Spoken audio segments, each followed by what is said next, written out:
I don't care if you've been roundhouse kicking zombies in the face all night. If you up, smash that like button. Welcome to Black of the Black 5 times Infinity. I'm your host, Cthulhu Prodigy, coming to you live and direct from the Vista. Smoke down family called the Danks to Dank shit on my left, the oldest ninja in the world, old ninja. Today's a brand new day. There we go. One way or another. On my far right, engineering on the ones and twos, choking people out on the threes and fours, Chronos. I'm surviving out of spite and spite alone. All right. Back up in it. We always start with some statisticals. That we do. Nobody in the chat yet, but we just started. Listener of the week would be, 4H Meadow. So there you go.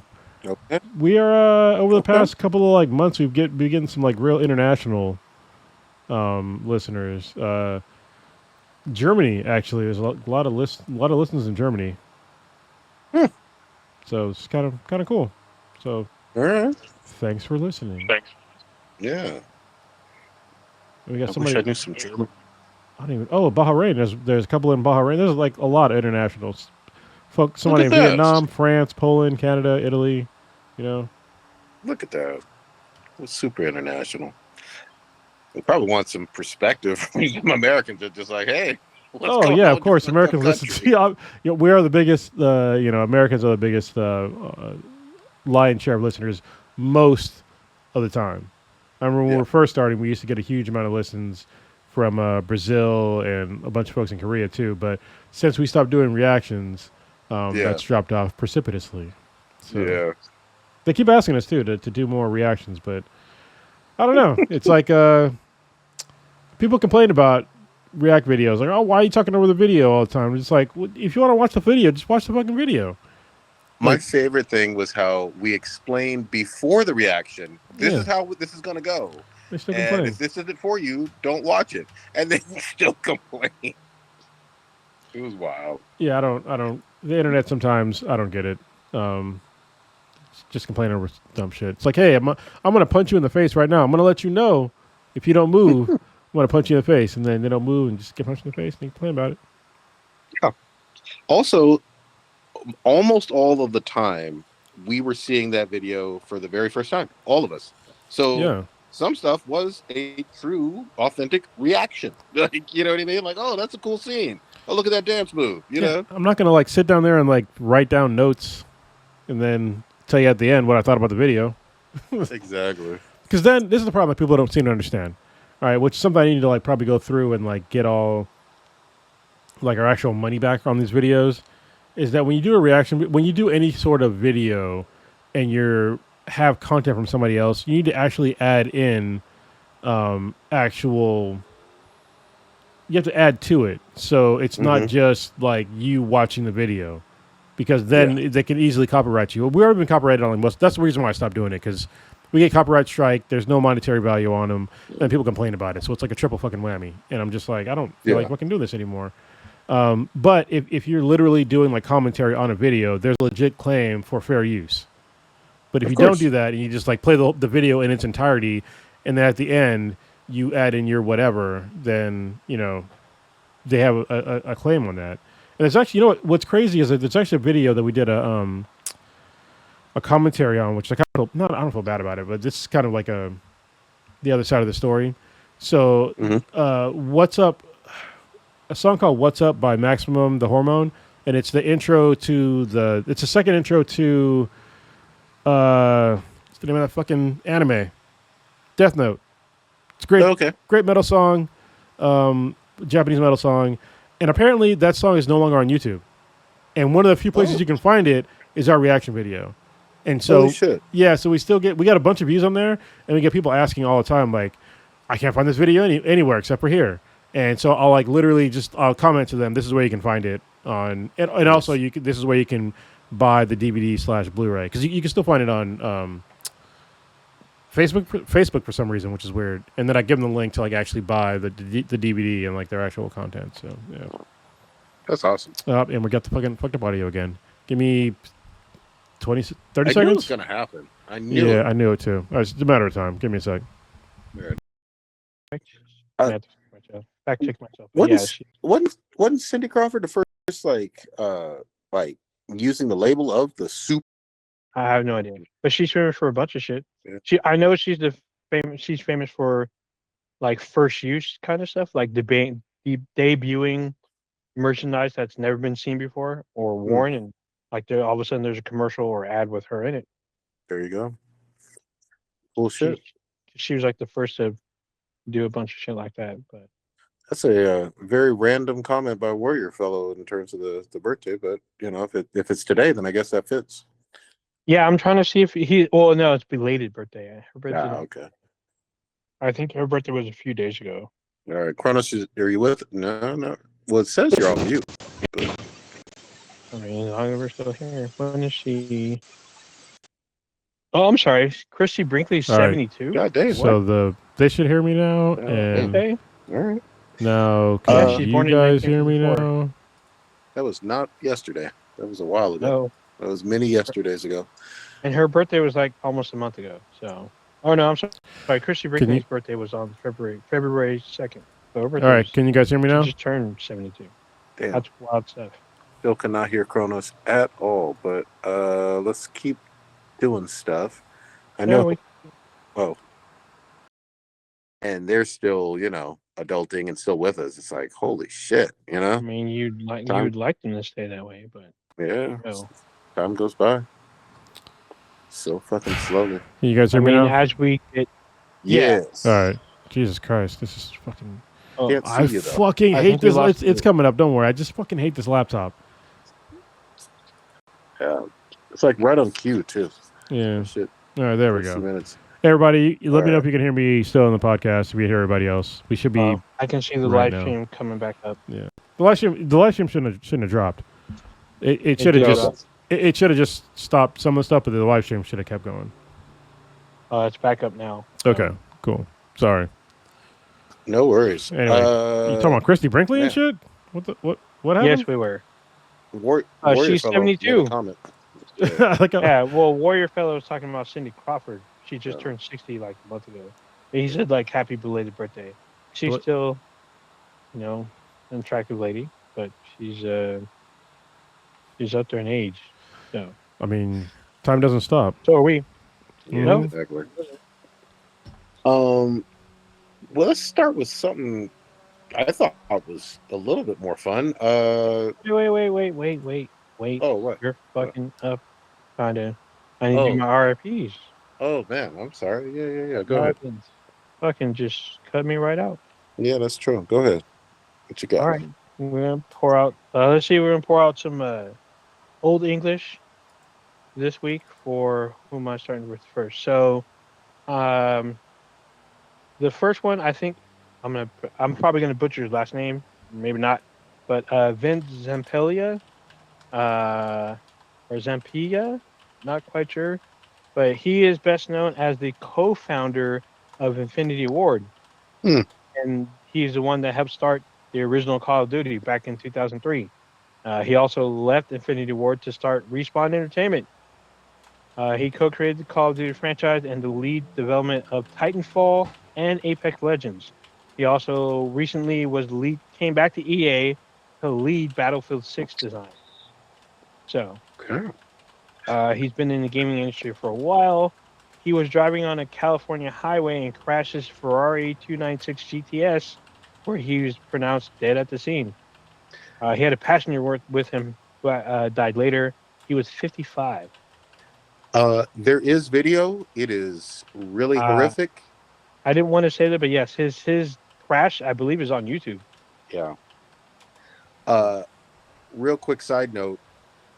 You know how when you're coming out of a tunnel that's obviously pretty dark and you go into a bright sunny day, your eyes have to adjust to the brightness?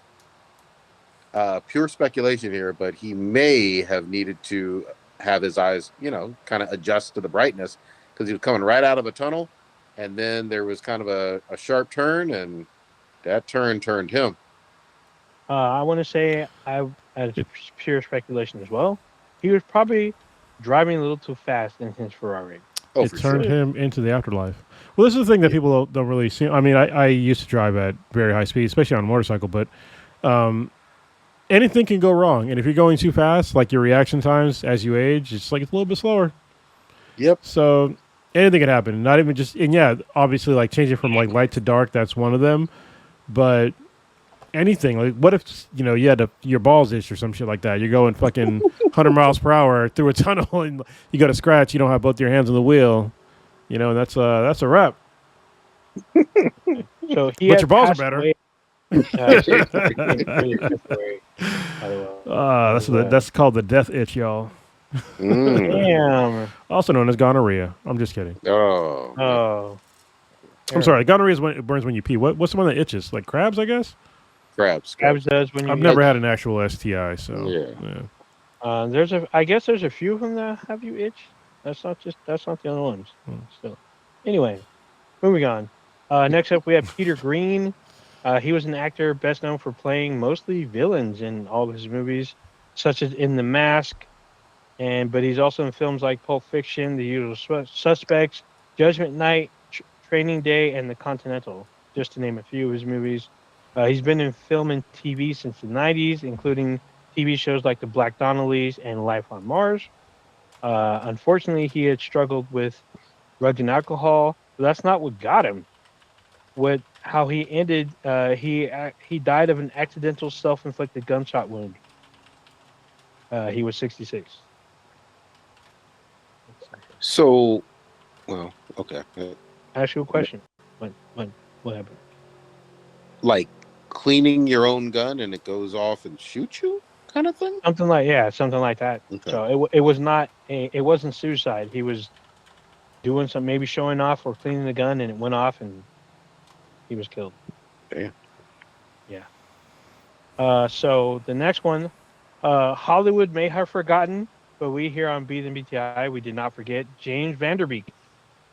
He was an actor who actually got his start off Broadway at the age of 16. His breakout role came as a character of Dawson Leary on the show Dawson's Creek for the WB. Shortly after that, he starred in the high school football movie Varsity Blues.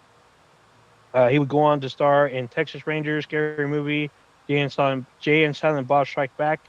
And he played the character of Sean Bateman, the younger brother to the character of Patrick Bateman from American Psycho, who in the film The Rules of Attraction. I don't think a lot of people realize that The Rules of Attraction and American Psycho are in the same universe.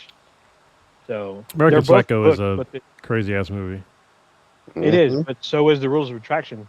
The Rules of Attraction didn't do very well, but I actually kind of like this movie. I actually wanted to read the book. It deals with a very dark college subject matter, but it's like a comedy as well. It's like a very dark comedy. So, but the movie's actually done very well. It has some very interesting cinematics as well. So, if you have never heard or seen The Rules of Attraction, I recommend it. Okay.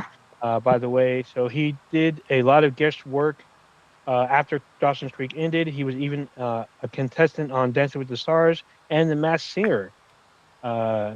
In 2016, he will posthumously appear in the film The Gates and the Legally Blonde prequel television series Elle. He passed away due to colorectal cancer. He was 48. All bad. That's the RIPs for this week. Good I know shit. I'm missing a couple more, but that's what I got for you today. Good shit. Fuck, I was going to start with something. Oh, let's start with something with the movie stuff. Sinners won some stuff over at the Oscars. I think we all know that Michael B. Jordan got a Best Supporting Actor, I believe, or Best Lead Actor. He got Best Actor. Yeah, hold on, real quick. Something I got to say about Michael B. Jordan is that his dad's name is Michael A. Jordan. If Michael B. Jordan has a kid, he has to be named Michael C. Jordan. I'm just saying. That's the way it works. That's the way it works. Yeah. And I like how you said it, Chronos. Like, it doesn't really matter whether you have a daughter or son. It's still got to be Michael C. Jordan. Yep. You know. You can call her Michelle, but spell it Michael. Yeah, exactly. Or you can name your daughter Michael, just like they do in Star Trek Discovery. There's That's true. Michael Burnham. Well, there you go. Boy Named Sue. Let's go. But yeah, really happy. I mean, obviously, it feels like Sinners came out a long time ago, but it really was just a year. But it's just been a wild ass fucking year. Um, but I mean, he played two characters extremely well and knocked it out of the fucking park. I don't know very many people who didn't love his performance as Stack and Smoke. What'd y'all think? There is something that one of the actresses, I want to say, I can't remember who the fuck it was. It's one of the women that said that Michael B. Jordan got so much into being two different characters that I think it was basically one of the characters had at all times he had dimples and the other ones didn't, and he did it on purpose. Which is fucking crazy. Like, how could you? That's insane. I remember like watching the movie. Yeah, one of them really did have dimples, and the other one was like way more serious. That's fucking amazing. What I will say is that I find it kind of a travesty that it didn't win Best Picture because I really did like One Battle After Another. It was a great movie, but there was like issues with the movie, like a lot of issues. Especially the whole like hypersexualization about black women and all that shit. Like I really didn't like that, and that's to me, this says a lot about America. Honestly, that movie won when we had something that was honestly a much better movie, and it was filmed better. The acting was better, and I still liked One Battle After Another, but. Yeah, I don't get how it won, and it won like basically nothing else, right? I think it won some other stuff. I think it won best screenplay, like I think best adapted screenplay, and something else. It won a couple. Yeah, I'm with you. I like both of them. It won best editing. Usually they say if you win best editing, it means you won best picture, and they won best editing. I don't. Sure. Okay, Jan. I'm not. I mean, that's like an old Hollywood idiom, I guess. Yeah. I didn't come up with that. Listen, they can say that movie won best editing, but Sinners literally had a guy playing the same guy in the first scene that handed himself a fucking joint.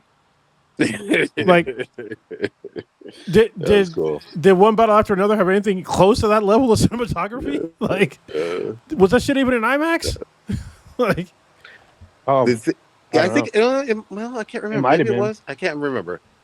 What I will say, and I agree, there are some legit problems with One Battle After Another, even though it was very entertaining. My favorite thing from that movie was Leo doing this incredible Mexican whistle. Like, he hits that shit in stride and then speaks some incredible Spanish to those guys right afterwards, all fluidly. You know what I mean? I was like, he did the whistle thing, That was cool. This is another thing that fucked me up too, though, is that obviously, he's a really good actor, but also he's a weirdo. And every time I saw him with, I forget her name, it was like Infinity. She has a dope Chase name, Infinity? Chase Infinity, yes, which is like one of the best names of all time. Is that every time they were together, I was like, "You in danger, girl." Yeah. Like, he's into like super young chicks. But yeah. My favorite thing about Sinners is this fool trying to keep up with Benicio del Toro's like his character's nephews trying to jump from rooftop to rooftop. And yeah. Oh my God, he hits everything on the way down, which literally breaks his fall, so he doesn't die or break his bones. But it's hilarious to watch him hit all the obstacles and just watch his body just like a rag doll, just fucking smashing on everything. It was hilarious. I couldn't stop fucking laughing. This is one mild spoiler, but it's not a spoiler. It's a long time ago. Yeah, it's been a long time ago, so you should have already seen it. But I'm giving a fair warning. When motherfucking Sean Penn said he got reverse fucking raped, that I couldn't fucking stop. Our whole theater erupted. Like, what did I hear you say? Actually, it was hilarious. Oh man, but yeah, I think overall Sinners was a bit better, but I'm glad it won some things. I'm just think about like just saying the word reverse raped. That means you're willing. That's what reverse rape means. Yes, like you could just say you're actually raped. Like it just. But I get it. Yeah. That was just what it was. I didn't expect him to say that. I just didn't expect he was a wild ass character too. He was wild ass character. And he won an Oscar for it. He did, but I think that Delroy Lindo did a better job. Delroy Lindo has deserved an Oscar for a very long time. So. He has, but he keeps getting passed up. Just like the Academy did the same shit to what the fuck, the Big Lebowski dude. They passed him up for years, and then he finally got one. Jeff Bridges? Yeah, he got passed up so many times. He finally got it for the movie with Maggie Gyllenhaal, where he plays a country singer. And it's funny because half the time in the movie he's legit drunk. Yeah, it's hilarious. I'm hoping that Michael B. Jordan takes this Oscar and obviously just gets a whole bunch of roles that he wants to do and to portray whoever actor or I feel like he's been doing shit that he wanted to do for a long time now. I mean, I think ever since, I guess probably Black Panther, and before that, probably since Black. I mean, he's been kind of I don't want to say privileged, but kind of. He's been very lucky to get really good roles from the get-go. Obviously, Ryan Coogler, he was in what was it, that station? God damn it, I've been there. Fruitvale Station. Thank you. He was in that, and that's that was a very fortunate role for him to be in, and he's just kind of went up since then. You know, he was in that. He was in the wasn't he in The Wire? Yeah, I was going to say Jesus Christ. He was young in The Wire. Yeah, The Wire was his start. He was great in that. But I mean, most of his I guess big or breakout roles are all with Ryan Coogler. He gives him those roles. Most of his resume is Ryan Coogler movies. Well, was Creed directed by? That was first Creed Sylvester Stallone. Coogler. Was it? I thought it was Sylvester. Yeah, it's written by Stallone. It's directed by Coogler. The other two are not. That don't sound right, bro. Stallone, I think that doesn't sound right. Well, let's use those interwebs. Yeah, I'll fact check. Go ahead. You can fact check me. All right. The other thing, a lot of people forget that B. Jordan was he's in Chronicle, which was a. God damn it! Only just strikes again. He won. All right, he is right. It was Ryan Coogler. Okay. Yeah. I didn't know Coogler did. He did the first one. He did the first one. I don't know if he did the second one. Oh well. Okay. And then the third one is directed by Michael B. Jordan. Oh, I didn't know that. Yeah, he directed the third one. Well, this that's cool. I mean, I don't know if y'all. Oh, sorry. Go ahead, Ninja. I was just gonna say, the third one has heavy anime fight scenes influence into the third one, and it's there was actually an interview with him at the Oscars about how much it played, and he talks about this fight in Dragon Ball Z that he tried to not the whole fight, but certain aspects of the fight he incorporated in his movie. Let me give some props. Obviously, he doesn't need any more props because we all know he's incredible, but the entire Marvel fan world really didn't fuck with Killmonger before Black Panther. A few people knew of him as a character in the Black Panther universe, but nobody really respected him as this top tier great villain. Nobody, and then he took that role wearing a Vegeta vest and made it his own. So yeah, that wasn't how the character looked in the comics before that, and nobody gave a fuck. Yep. So he didn't. Doesn't he dress like an ape in the comics or some shit? No, that's another guy. Another guy. Oh, that's M'Baku, isn't it? M'Baku's the ape. Yeah, pretty much. But that was cool. And then where else you can also see the fucking influence. So that Killmonger fucking haircut, you have seen it in 11,000 fucking video games since that movie came out. And these fucking kids have nerve to complain about it. Damn kids. Anyway, but yeah. Shout out to Michael B. Jordan as well, because after he won, he took his Oscar and went to In-N-Out. Just among the people, as one does. Yeah. He didn't go to some fancy. He probably did go to an Oscar party, but he's all, I want me some In-N-Out, and the crowd went crazy. They went crazy, but he showed love, and they showed him love, and it was great. Good shit. Yeah, much props to that. Where else y'all want to go? Off for movies. Real quick, just off this real quick. Off of this sort of same vein, real quick. Did y'all watch the FD signifier thing yet with I have it saved. I haven't watched it only because you weren't kidding. It's like 4 hours goddamn long. It is so fucking good though because it's a reason why. It's basically just a really good breakdown of Tyler Perry and how he's not a really great person, and just to like kind of get into some of that is when we talk about Ryan Coogler and even Michael B. Jordan and like being and Ryan Coogler being a director is look at Ryan Coogler as a director and like how much he's really given back to other actors and other directors that are black, and Tyler Perry doesn't do the same thing. Like I was looking up like who was Creed 2's director, and it was a guy named Stephen Capel who was chosen by Ryan Coogler to direct. Right. And then Ryan Coogler again using these actors and like really building them up to being like more well known. And then even Michael B. Jordan, he's directed movies now too. And when you watch like the Sinners, like kind of behind the scenes, like he's showing Michael B. Jordan and other actors and people that want to get into the business, like how to actually like film scenes, and he's like giving people like more notoriety to like learn how to like the business and like learn how to direct and like film and all this shit. And Tyler Perry does like zero of that. Does none of that shit. Like think of any Tyler Perry staple. He hasn't really brought anybody up. There's been other actors that were famous before him that do more acting with him. But he doesn't really like raise them up on like a platform, and like he doesn't have any sort of directing pedigree. He doesn't showcase other directors. He doesn't do any of that shit. I think, and I have to watch the whole documentary, but the most egregious thing is always going to be, why do you have cheap black hair wigs? That like just. They do a terrible fucking job. I'll never forget, what was it, Shamar Moore with the fucking wig of cornrows? Yeah. It looked like it was just like stapled on, on a random day. Like, yeah, he talks about that shit too. Like he goes. Obviously, it's 4 hours long. You watch it in chunks if you need to.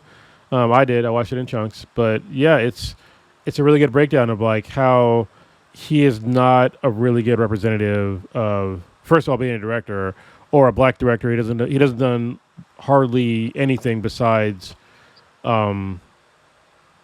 things that would give him decent tax breaks as far as like giving back to the black community, So yeah. Tyler Perry, it is what it is. Yeah, but I'll definitely watch that one. I needed a break after the like the Diddy one and like some other stuff. Like, I didn't watch either of those. I don't plan on watching that. I didn't watch the Diddy one either. So I didn't watch either. I already knew he was a piece. I already knew he was a piece of shit. So I just have no desire, especially hearing about what happened to Cassie. Like holy shit! Just hearing her testimony. Well, we saw it. That's the thing. The main thing is that we saw the video, and then people are still trying to like make excuses for him. Like he beat the shit out of her on camera. Yeah. Like the only thing I'll say, obviously, you do know the story. I learned a whole lot. I didn't know how long he was truly terrible and how long the list of victims was. Obviously, we knew about Cassie and a few others, but it's a laundry list. So well, I knew once Mace was like at the top of his game and he decided to like go see Jesus. I was like, that seems odd. Yeah. It was odd because he saw too many things. Yeah, he was one of the top artists in the country, and then all of a sudden he quit. I was like, "What the fuck was that?" It's the same thing with that guy, the actor that was in Rush Hour. Oh, Chris Tucker. Yes, Chris Tucker. The reason why he disappeared, I'm pretty sure he went to Epstein's Island. He was like, you know what? I'm good. he did go to Epstein's Island. I am good. But he did. But he was in. He wasn't nominated in an Oscar, but the film was nominated. Silver Linings. He's in that. Well, he stopped acting for a very long time, and I think it's for a reason. Yeah, I think he got weirded out by Hollywood and decided to raise his son. So yeah, his son looks just like him. Decide to raise his son to not get raped. Let's just be clear, because that's what was happening.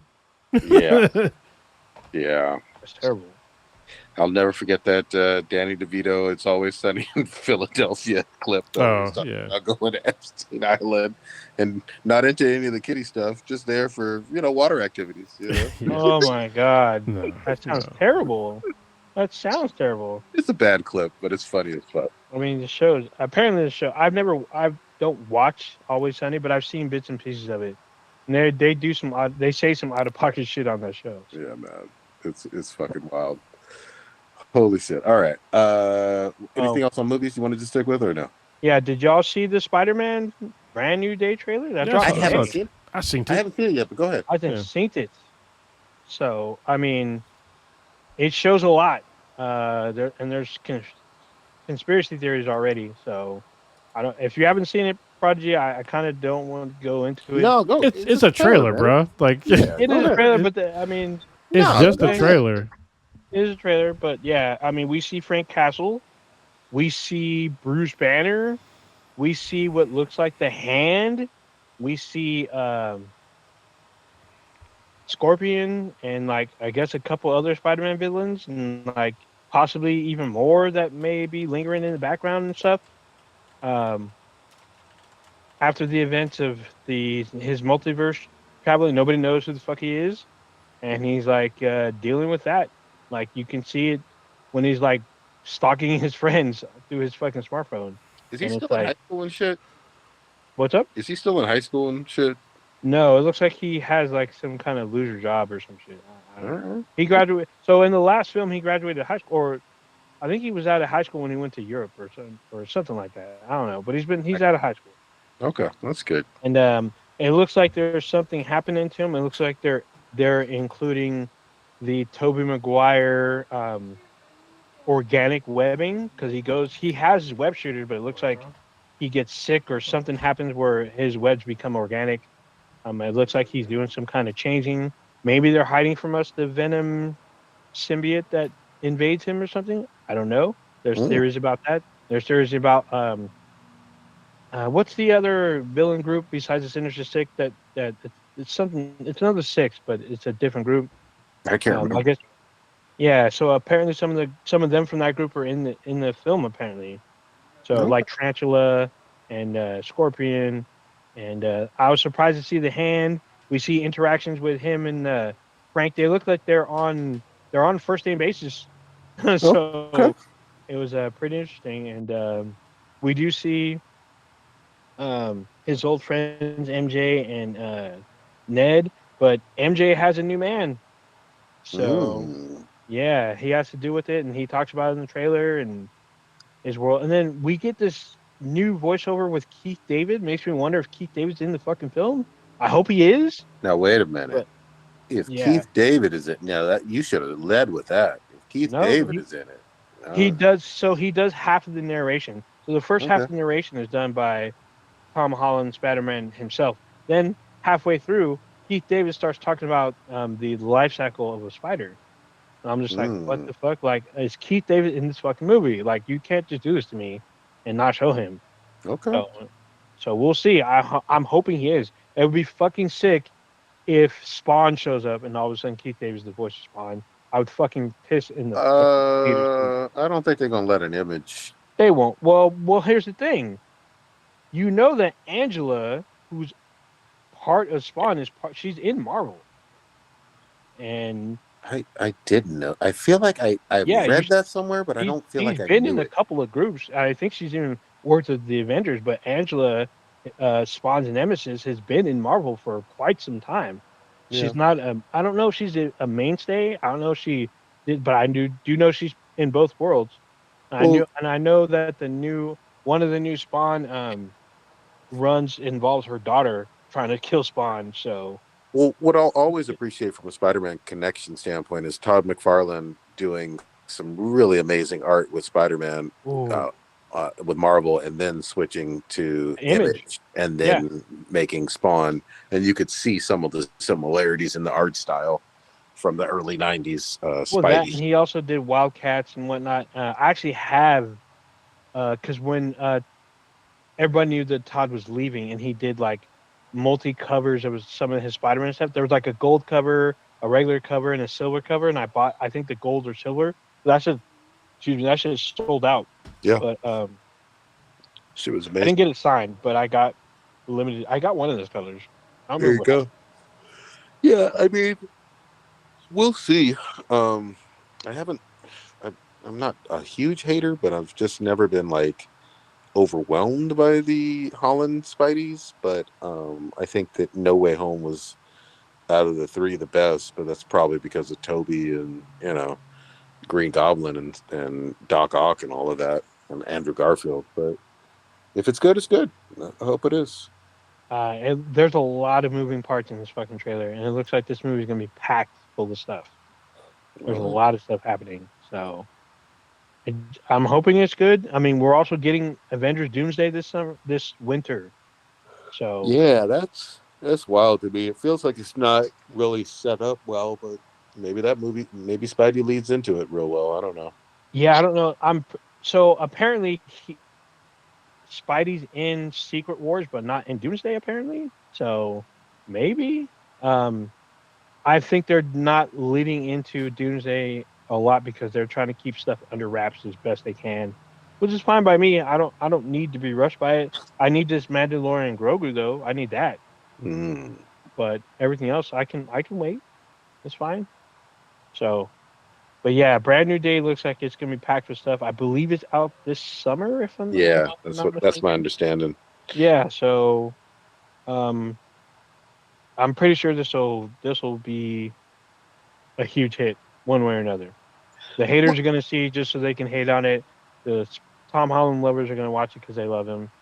I wouldn't bet against Spider-Man. I mean, they've all been big hits and shit.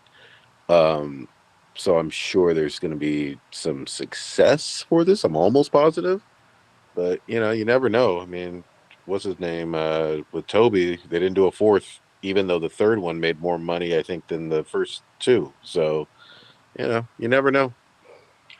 And I will say, this. I mean, it's been tough sailing for comic book films. There's been some hits. Don't get me wrong, like Deadpool, Wolverine, and No Way Home a few years ago, but it's been a lot of like struggles, either break even or under or flops. I mean, there's been some duds there of late. There've been some.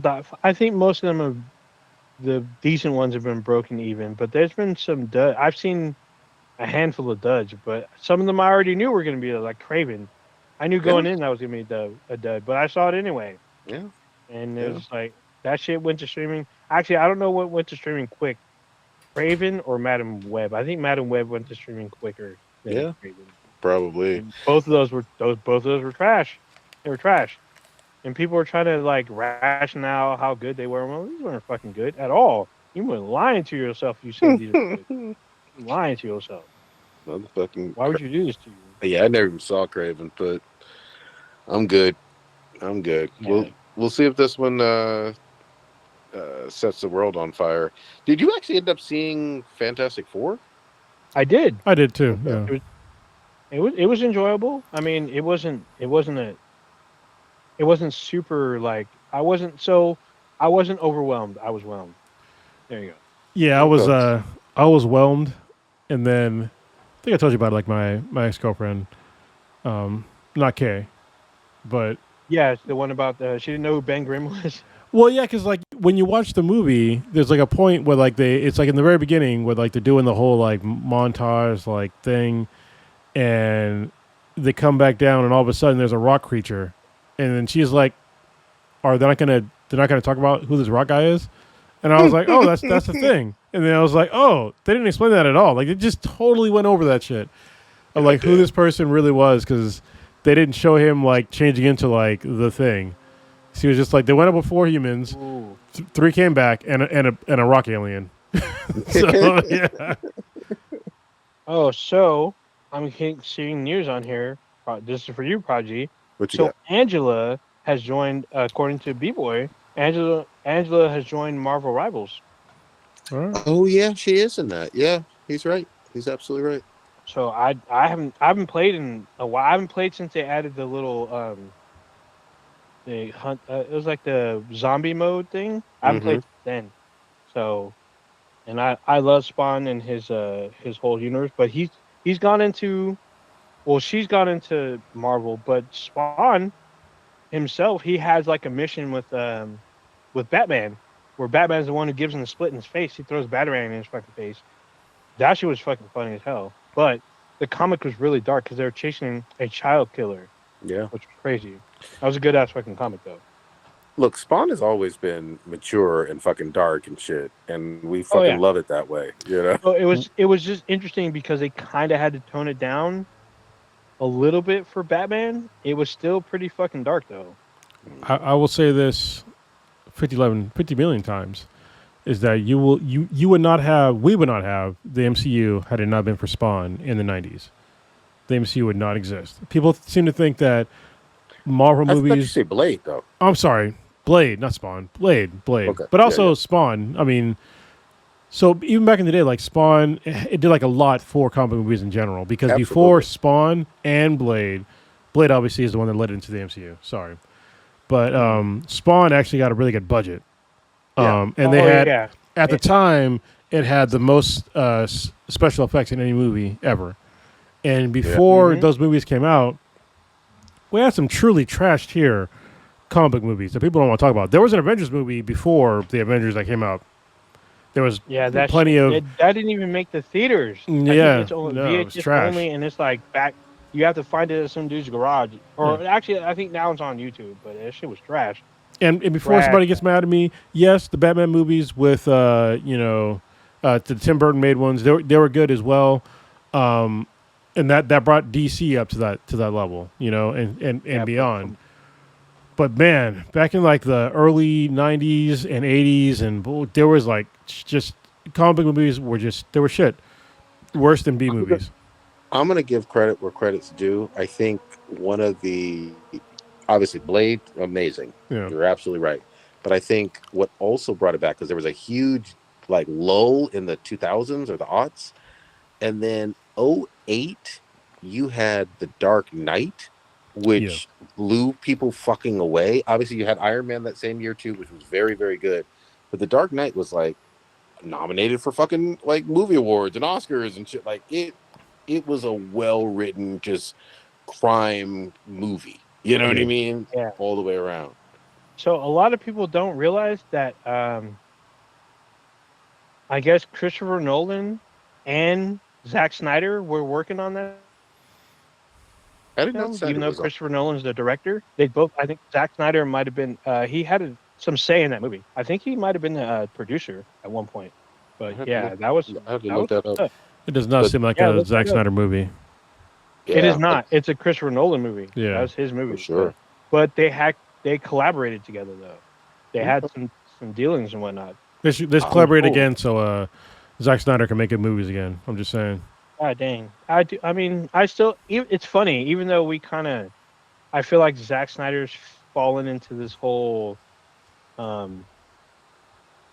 feed the mob kind of director.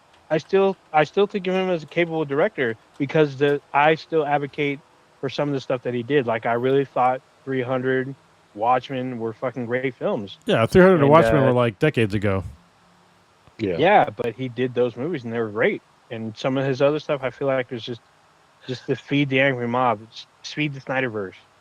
I think so. For me, it's this mixed bag. I did like that director's cut of Justice League. I love seeing fucking Darkseid. I don't know why it takes DC 40 fucking years to put Darkseid on screen. But that Rebel Moon was fucking trash. I hated that shit. It's funny. Brandon Park just said Cronus is in Rebel Moon Part 3 confirmed. Yeah, that was. But I did like that zombie one, Army of the Dead. That was fun. And then the heist movie was actually pretty good too. The one. Yeah, I did like that one, Army of Thieves. The prequel, Army of Thieves, that was pretty good too. Yeah. Also, the one we all saw in the theater, I saw it twice in 2 days. I know what you're gonna say. Yes, fucking Sucker Punch. I was all about that fucking movie. I didn't give a fuck. I didn't give a fuck if fucking you talk trash about the movie. I was advocating for that for like 6 months. Yeah. Even after the film came out, I was all about it. I'm still rolling. And I have the Blu-ray of that fucking movie. It's fucking. You know which comic book director though we have not talked about in years who made a huge impact on CBMs? Motherfucking Joss Whedon. Yeah, well, he had allegations. Up. Yeah, I know. He definitely. But I mean, picture comic book movies pre-Avengers 1. Mm-hmm. Like, totally different level of budget and hype and all this other stuff. After Avengers 1 set the bar really high. Remember, there was no like $1 billion um MCU movies before Avengers 1. No, there wasn't. And go really quickly. They probably, I don't know how much the budget was. I know it was high, but it's funny that when Cronus mentioned about Spawn had a huge visual effects budget because that shit was done by Industrial Light and Magic, which is famous for doing the Star Wars movies. Yeah. They paid them all that money because if you watch it, that shit looked fucking amazing. ILM also does fucking most of Marvel, if not all of Marvel. Yeah. So they do some fucking I'm pretty sure actually Spawn might have been nominated for visual effects that year because that shit was so good. Like the Violator was fucking amazing. His cape was awesome. Like all that shit worked out. No shade at all to Spawn because I really like that character. But what's amazing to me is people have to have these aha moments of, oh yeah, he is a black superhero. Oh, you know what I yeah, mean? he sure like, fucking is. People don't associate him as being this black superhero, but he definitely is. It's just, you know, you see him so much in that mask and not like his face, and then when you do see his face, it's all fucking burnt up. So yeah, he looks like Deadpool or some shit, you know. Exactly. Mm-hmm. He's Black Deadpool. Pretty much. I mean, it is what it is. All right. Goddamn, we spent a good chunk on movies. Was there anything else on that? I think that was the big ones, the big reveals so far. I mean, did we talk about the Doomsday trailers? Because there's like 4 or 5 trailers. I've seen them, but they're intentionally they're very vague. Kind of vague. Yeah, they're intentionally so. Yeah, I don't know what to think of them. I think they're nice little gibbets because, like, we see the introduction of the current Black Panther in M'Baku and Ben Grimm. That one was pretty interesting. We see Captain America with a baby, and then we see Thor. Well, I don't think we see anything new with him, but he just talks about the kids from Thor: Love and Thunder. Mm-hmm. If you haven't seen that, spoiler alert. Was that it? Just those 3? I think so. I don't know. Yeah. Well, I know the Dune Part 3 trailer dropped today. Looks fantastic as always. So. Oh yeah. I'm interested to see like how they're going to show a human turning into a worm, but you know we will see, I guess. So I have a feeling that they're going to cut that out. I have a feeling they're just going to end it where Paul dies. I mean, they put in ornithopters, so those look great. So and it's funny to me because they're saying this is the end. They're keeping it a trilogy because there's more books after the 3rd book. Yeah. Well, we'll see. Yeah, we'll see. But I'm excited to see that shit. I think that's out this year too. Help me out as someone. I've never really gotten into Dune. Do they get off Tatooine, or do they go to? They get off Dune. Well, so most of it is based on. I think it's Arrakis, right? That's the name of the planet. Mm-hmm, yeah. So, have you not watched the new ones? I haven't seen any of them. Watch the new ones. They're so good. They're hella good. Do they all stay on that desert planet, or do they go? They stay on the planet, but it's a fantastic movie. Like seriously, just don't get. Once you start watching it and you see like all like the subterfuge and like the rebels and all that shit, the Fremen, and like it's a lot, man. There's like a lot of politics and fucking stabbing and all kinds of shit. Weird fucking witches and shit. So yeah, and then there's also like the show was fantastic too. I forget the name of the show. Oh, the Prophecy of Dune or whatever. That was a great show. I think you'll like it, man. I think you'll like it a lot. Okay. Oh, speaking of which, season 2 of Dune Prophecy, I think, is later this year. I'll look forward to it. I wasn't sure I was going to like, Dune Prophecy because it's all about the what are the name of the witches? The Jesuits. Jesuits, yeah, the Bene Jesuits. And it's really good about like how they work and like how they manipulate people to do what they want to do and kind of do their plan of the universe. So yeah, it's great. I was in the same boat. I was not like convinced. I was like, this looks like this might be corny, but it's like literally thousands of years before the events of Dune. Then it Yeah. tells you first frame. This is thousands of years before the birth of all the Atreides. Like, oh shit. And they go hard. It goes hard. It's unapologetic, and there's like a nice you know, um, mystery from the jump. So Yeah. and there's like a lot of backstabbing and shit, even with their politics and whatnot. It's really good Yeah. show. And I mean, they're good books too, Prodigy. I mean, I know you don't read those kind of books. I don't know why, but I know you do. But yeah, you gotta, fantasy books are fantasy and sci-fi. It's great. It is pretty good. And I'm not even a huge Dune fan. Like I would argue with my cousin, who's deeply, deeply in love with the Dune franchise, that Star Wars was better, and she was like, "Star Wars is shit compared to Dune," and we agreed to disagree. But we would argue for literally like a Yeah. decade. Well, I mean, you'll see now. I mean, like, I think at the time, Dune was better. I mean, especially like back then when Dune. So when Star Wars came out, it was just Star Wars, like those first like 3 movies, and Dune at the time, the books was just Dune had a way better like overall like story. Now obviously they've elaborated on the Star Wars like franchise and like whole universe, but there's still like some things that I prefer about Dune as far as like storytelling goes. So yeah. Yeah, I totally get it, but to me, the story of Dune is more complicated than Star Wars. Star Wars tries to keep it super fucking simple stuff to connect. They don't super explain technology in their world, where Dune kind of does, and they have their religion, so that's like super kind of involved in there too. So I'm like, Star Wars doesn't do all that stuff. It's just like hyperspace and lightsabers. Mean, one could say that the Jedi is a religion. So yeah. Yeah, the Jedi and the Sith and the Force users, that's their religion. But they don't go super hard. Like fucking Dune goes hard with like thousands of years of like usage and history and who conquered who and all that kind of stuff. So, but it's done in a good way, especially in the movies. The movies are done very well. But there's no like spaceships going to anywhere else. Oh, there's spaceships. Yeah, there's plenty of spaceships. Yeah. I mean, but going to anywhere else? They go. They come to Dune for a reason. Basically, think about Dune as like, if you're thinking about it's like basically like it's like the Middle East. They have something that everybody wants, so they all come there to get like this one thing. And but it's only producing like this on this one planet. It's called the Spice. And so spice is basically it's how they have faster than light travel. Everything basically. Yeah. Well, I guess even with like you can smoke it apparently, but yeah.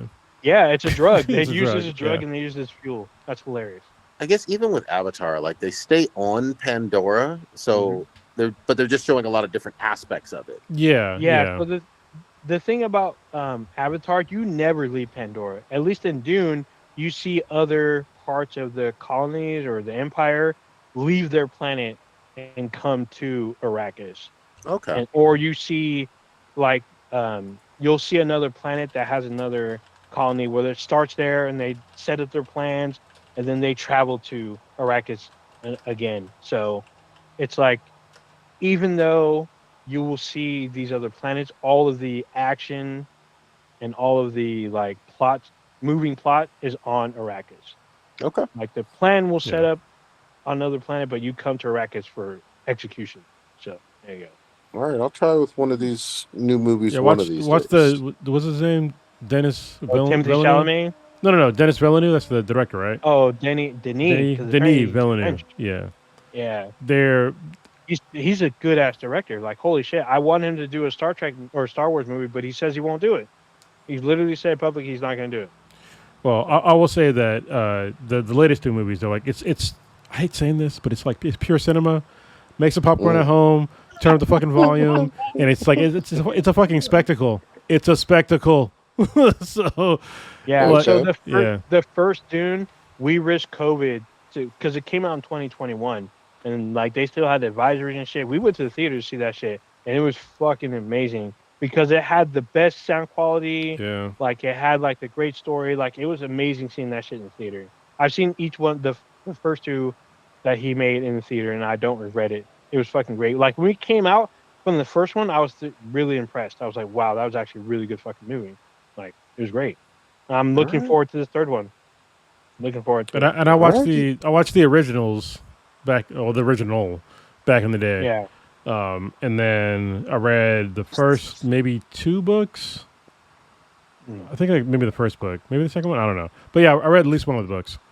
So yeah, also it's a really good audiobook. It's fully produced with like different voice actors and sound effects and shit like that on Audible. So if you're not into audiobooks, this is one of the better ones to listen to. Oh, the original movie. It's crazy seeing Sting in this movie being a fucking villain. That was crazy. Yeah, Sting. Fade Oh, Ralpha. and yeah, and then Patrick Stewart's in it. He has hair. Yeah, barely. He barely has hair. I mean, he barely has hair, but he still has hair. He's looked the same since like the 80s, bro.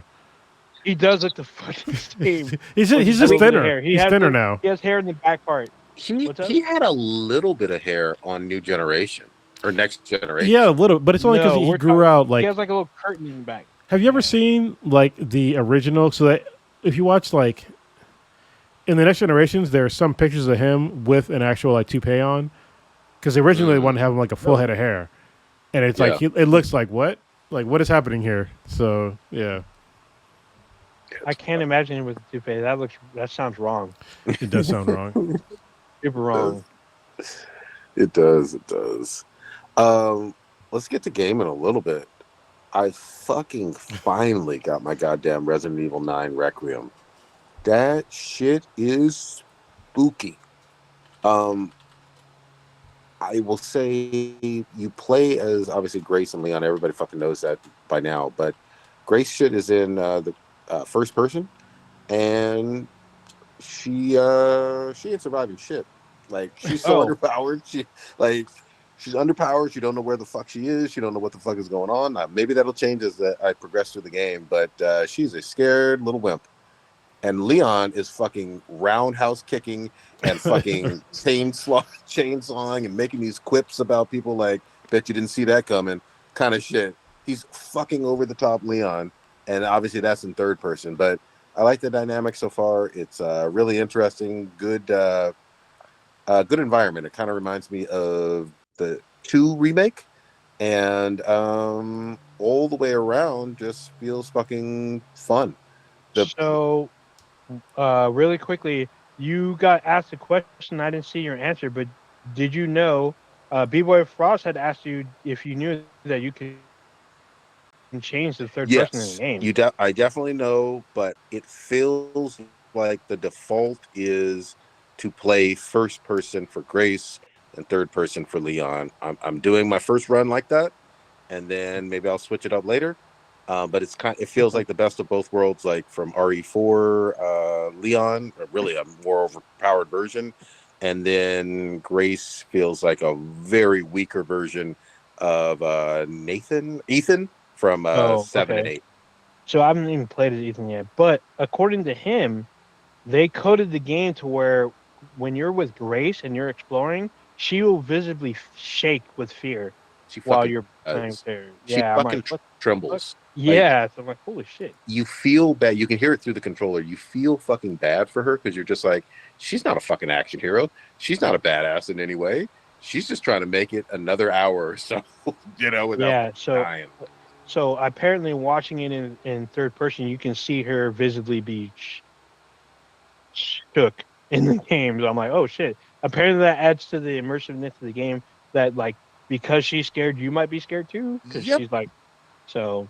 Yep. The very first level, I was like, oh, I don't want to go down these hallways. Fuck this shit. That's awesome. So. Yeah, I don't have it yet. I don't know when I'm gonna get it, but I still got these. I have 3 other Resident Evil games to get. Look, if you know what you're doing, you can speedrun Village in like maybe 8 hours, and then you can speedrun 3 in about 3 or 4 hours.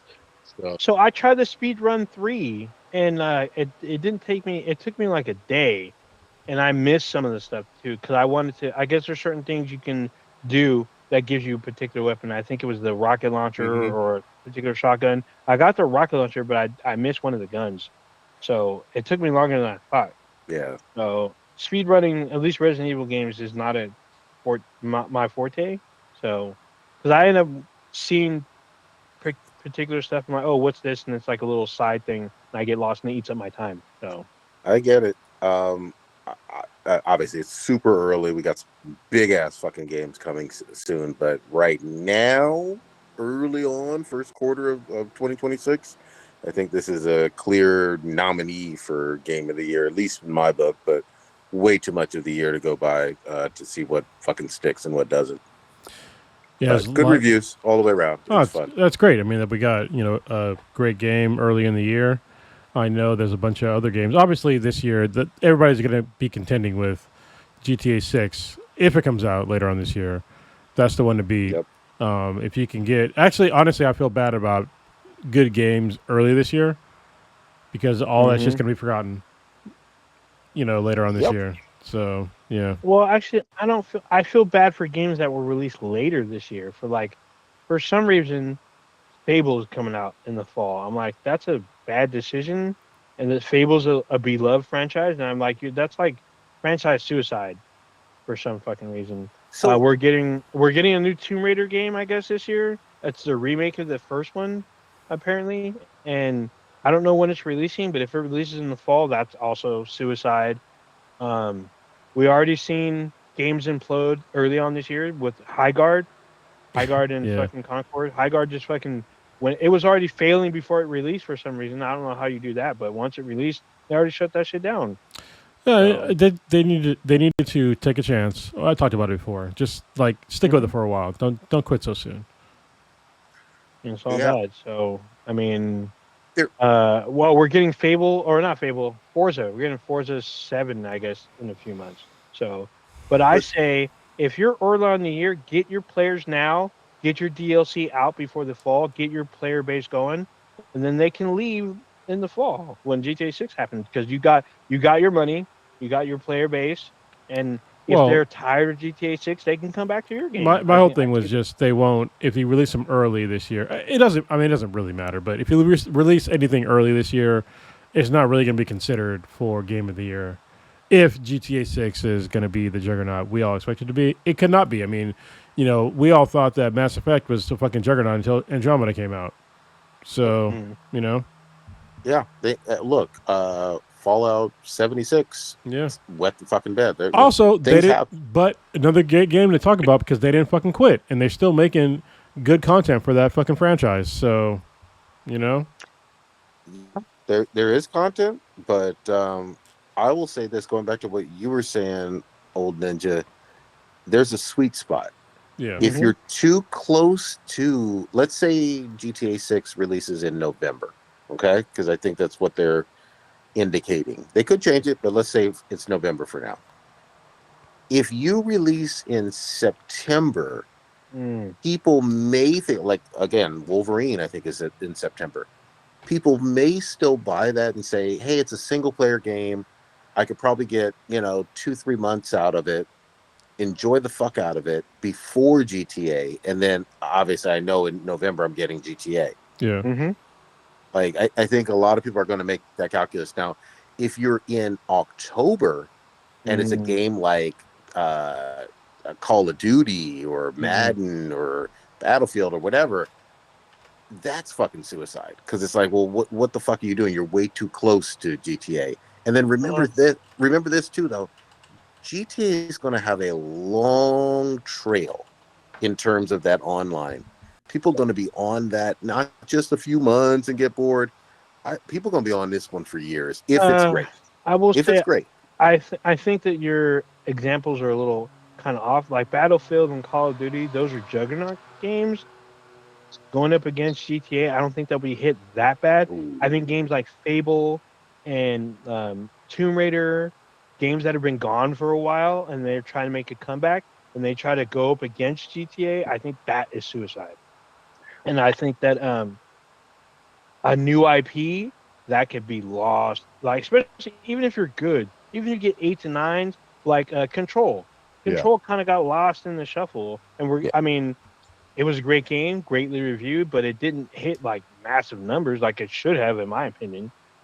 But we're getting a sequel this year. I believe they're doing a smart thing, releasing it this summer, if I'm not mistaken. It looks good. It looks fucking good. Yeah. We were talking about this the other day, the 007 game, which I think is out. They pushed it up It's supposed to be out in the summer. I think it's out in like 2 weeks, if I'm not mistaken.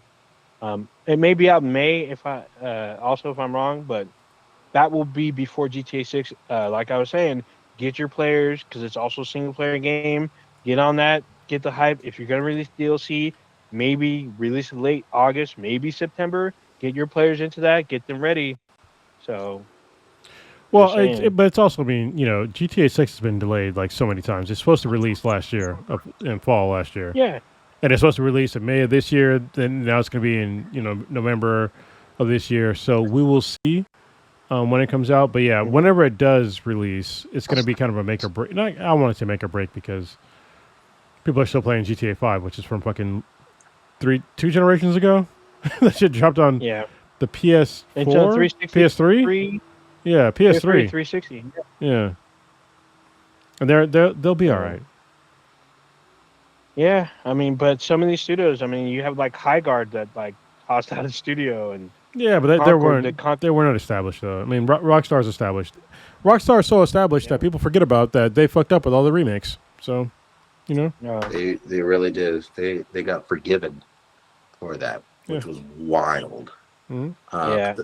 They could have just printed money with some of those if they had done really good remakes. Yeah, but there's also rumors that there's rumors that there's going to be a remake to Bully, which may also release this year. No, I've heard a little bit of chatter, but that could be more money for Rockstar. 100% that's not going to happen. Probably not year. But I mean, not even probably. That's why it's a rumor. I'll bet you $100 right now. It's not going to happen this year. Oh yeah, I mean that's why it's a rumor. I don't, but I've heard it, and I'm like, that's kind of funny. I figured they would have everyone on GTA anyway. You want to meet your deadline. Yeah, because it's total. Because the rumor is bullshit. Nobody fucking Bully is like nowhere near the same size as GTA as far as the fan base goes. Oh yeah, nowhere near. Even fucking Red Dead. GTA has a bigger fan base than Red Dead. Now, I fucking love Red Dead, but GTA has the bigger fan base. So if you told me right now, they're going to release a Red Dead 3 this year. No, the fuck they're not. No, they're not. No, they're not. Well, I haven't heard anything about Red Dead. Just like maybe a couple like performance updates, but that's about it. Here's the thing. I mean, we talk about Rockstar, and obviously there's a whole lot of praise for Red Dead Redemption 2 and GTA 5. Red Dead Redemption 2 was a missed opportunity for the online. Like, they abandoned that after a few short years, and the fans of Red Dead Redemption 2 online have been frustrated for years about a lack of consistent updates and content. Well, I was going to say, because I know it's still out there, but I was thinking, there is definitely way more updates for GTA. But again, GTA Online is what's sustaining GTA right now, GTA 5. Oh, sure. That's the reason why it spanned 3 fucking generations. So, Yeah. And what's crazy, I'm going to go back to it again, is if you can fuck something up and still come back. GTA 5 Online especially, was unfucking playable. And I can tell you that as a person that played it online when it first came out on the fucking PS3. It was unplayable. And they fixed it. Remember the load times that just like by the time, especially by the time when you got the kind of remastered version or whatever on the PS4, that era, it was great, you know. But that's when it got into its era. But PS3 was rough. I remember I was so mad about that GTA Online. I was so mad, and then it was so bad that they literally offered players.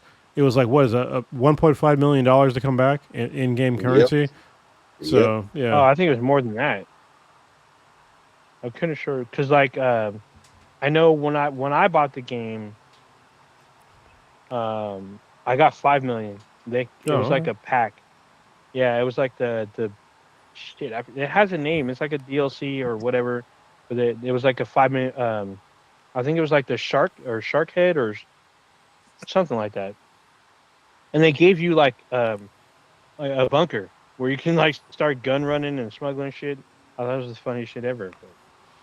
Yeah. So again, I mean, like if you don't quit on your game so fast, like you can actually redeem yourselves and become credible with gamers. But if you sit there and like, oh, well, we didn't get what they wanted right away, and you didn't listen to the early talk about the criticisms of your game, then yeah, like you're gonna have a bad time, and you're gonna lose a lot of money, and you still might lose some money from the jump. Like if you release a product that's not ready to go, and you might lose some money right away, but you can gain it back by actually giving the players what they want, and then you'll get more players to come in. Like we talk about all the time, No Man's Sky, perfect example. Fucking, we talk about GTA, Cyberpunk 2077.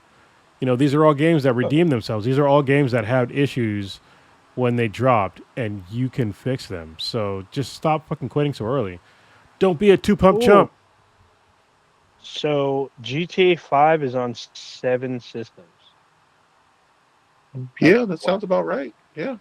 So I forgot there's a Windows version. So it's on all the consoles, starting with the PS3 and the Xbox 360, all the way to the Series X and the PlayStation 5, and then Windows. Yeah. But I think the Windows version came out like probably when it came to PS4, Xbox One. That's wild stuff. Look, the other thing is that it's going to sell a lot of PS5 Pros. I know I've mentioned this before. It's going to skew heavily PlayStation. I'm not going to say it's all, but it's going to skew heavily. And this PS5 Pro update, I don't know if y'all have seen it, especially for RE9, but god fucking damn, you can see the fucking pores on Great Leon. Too. Yeah. I think, I agree with you on that, but also I think that, so the Steam Machine is going to drop later on this year. And I think that if they drop a PC version of GTA along the same time as the Steam Machine, it's going to sell like hotcakes. It's going to sell the Steam Machine. Like, honestly, it's going to be one of the major pushers for the Steam Machine. Because I know y'all are not PC gamers at all, but if the Steam Machine does what I think it's going to do, it's going to bring a whole new generation of traditional, I guess, people that wouldn't consider themselves PC gamers onto the PC market. And people that already have PCs, if you already have anything in Steam, you can play that shit on the Steam Machine. So, I mean, this is the perfect opportunity for PC gaming to come up even more again. Because right now, PC gaming is like, it's peaking. I want to say it's peaking only because I know that there's been a lot of talk for PlayStation kind of rolling back their exclusives to go on the PC market eventually. But I think if the Steam Machine gets GTA 6, oh man, like we're off to the races again. Because honestly, right now, Xbox is done. And I'm not saying that to be hyperbolic, but Xbox doesn't have their whole Nexus thing or whatever. That ain't, nobody is. They need to convince somebody. They need to convince gamers that they're actually investing into exclusive games for Xbox, and they're not doing that right now, like at all. But the Steam Machine, there's way more exclusives on Steam than there are on PlayStation and Nintendo probably combined, like way more. And they're not all like fucking blockbusters, but they have a lot of games on there that you can't play anywhere else. So this could be a very interesting year for gaming, which is great for everybody. Did they release the price? That's what I've been. No, they haven't yet, but I expect it to be anywhere between, honestly, like $600 and $1,000. Okay. So that's a large, probably more like $750 to $1,000. That's what I would expect. If they price it in like the 600 on the low end, that's fine. Then they're going to sell a lot of units. A lot of units. Because there's a lot of shit. That's funny. People don't even understand, like, early access on other consoles, like, they don't exist. That whole concept doesn't exist. I played fucking Hades 2 a year and a half before it came out. And, like, there's no other... You don't get that kind of experience on a traditional console. Well, hold on. Don't you get a game preview on both the PlayStation?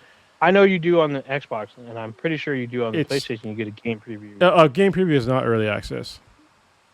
Okay. It's not. Because I never used them, so I don't know. No, okay. So let me explain what early access means. So early access is basically when a game is still in development and they drop it on Steam. And so as they're developing the game, you're playing it and you can give feedback to be like, hey, like this isn't working, that's not working. You need to change this, change that.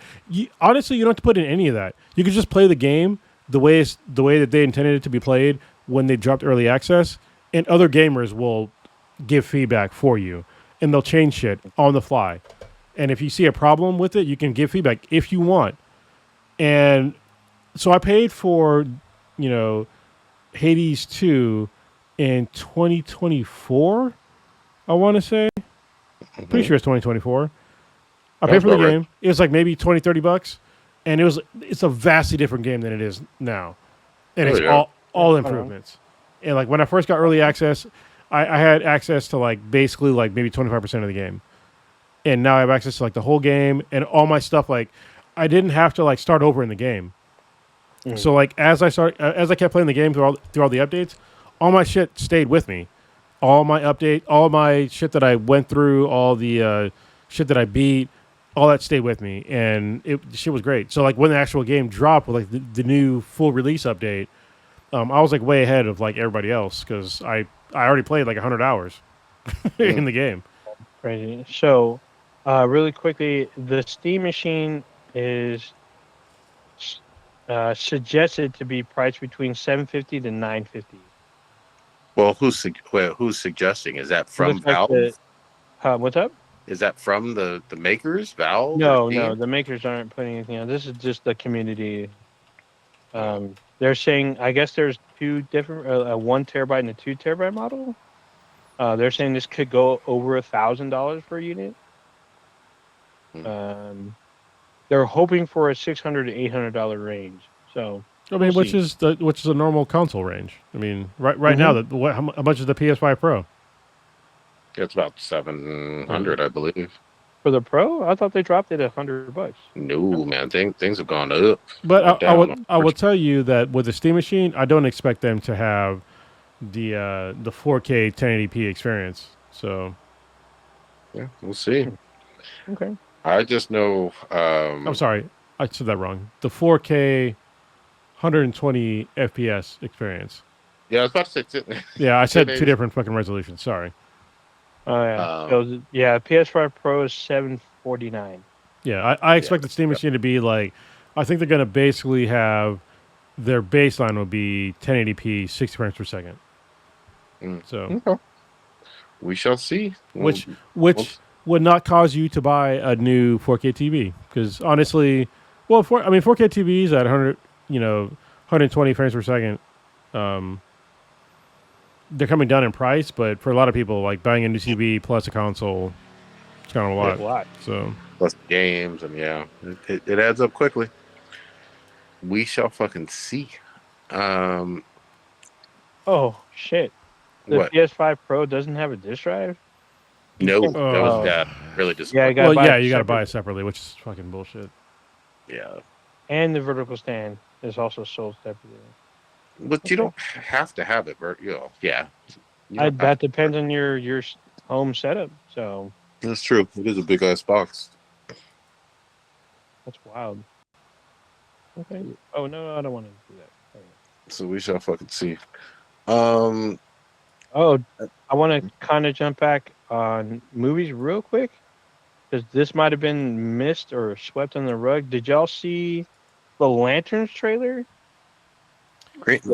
As in Green Lanterns? As in Green Lanterns, because they're all talking about doing a movie.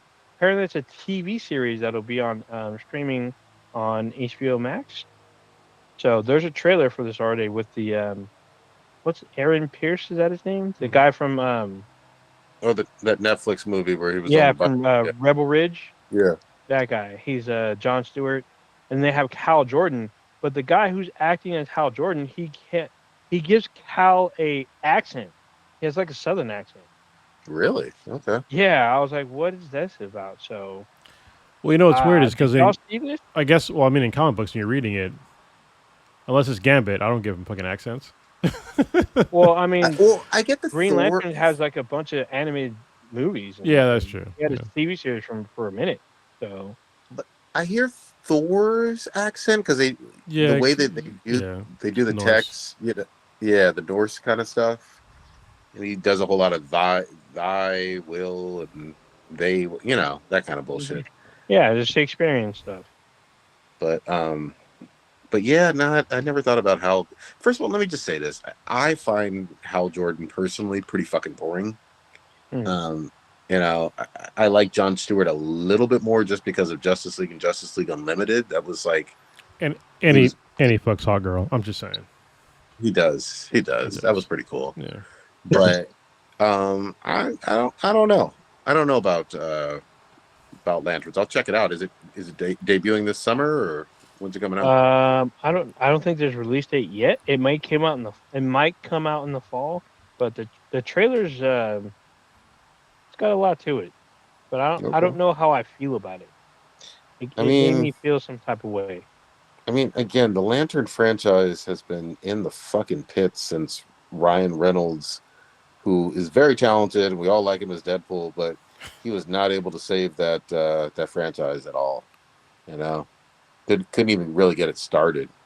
So, yeah.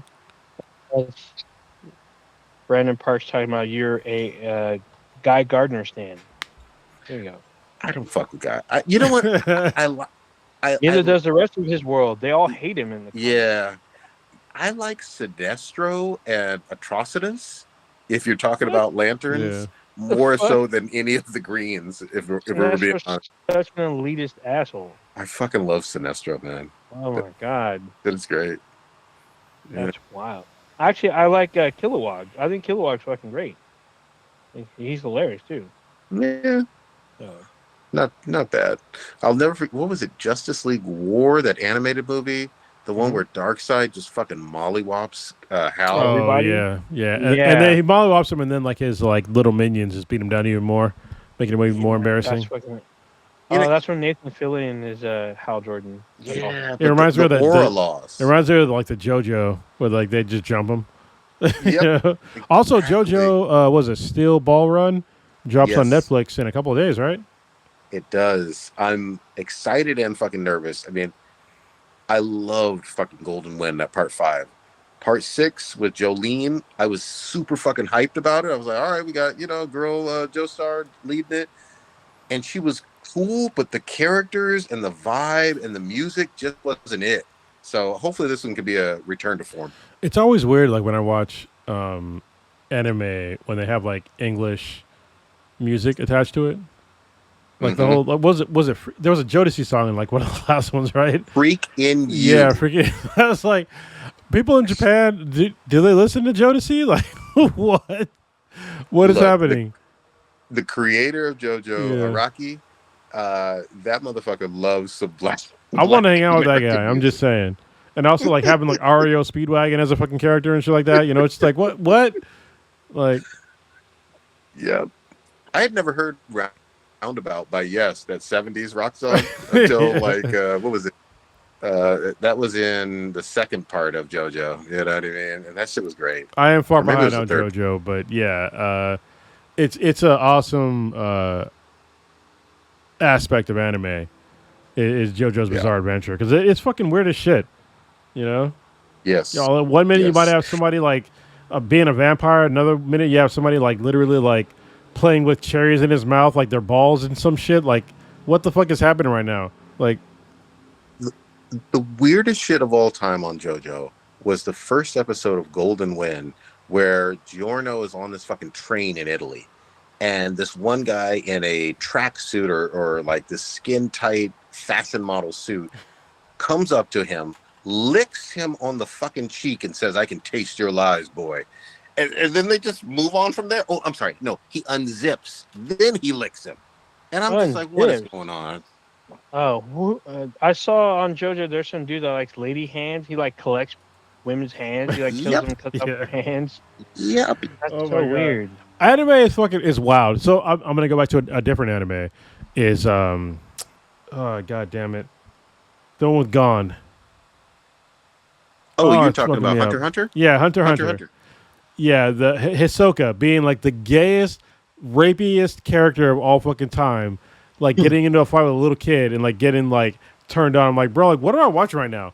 Like, what is happening? Like, why does this character exist? Why is this acceptable? This is so uncomfortable watching this shit. And yeah, Hunter x Hunter is coming back. I think in maybe next year.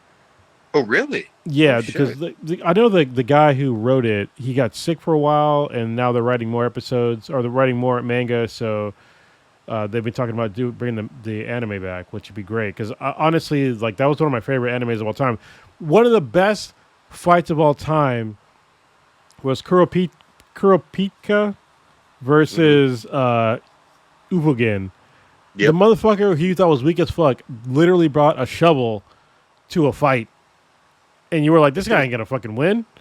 And yeah, he whipped that guy's ass. And brought the shovel. Buried his ass. That shit was great. It stopped years ago. So that'll be a really fun return to form. And what's weird is that the one that we're talking about was actually a remake of one from like the 90s. So oh, I didn't even know that. Yeah, it came out way before we watched like the latest run. Gotcha. I watched that shit when I was in Iraq. Yeah, they did that shit with the Crybaby, Devilman Crybaby or whatever. Yeah. That one. Yeah, I didn't know there was an original one from like the early 2000s or 90s or whatever, and there's one on Netflix. Yeah. And they did not hold back on that shit. They sure as fuck didn't. They sure as fuck didn't. Real quick shout out, sticking with anime.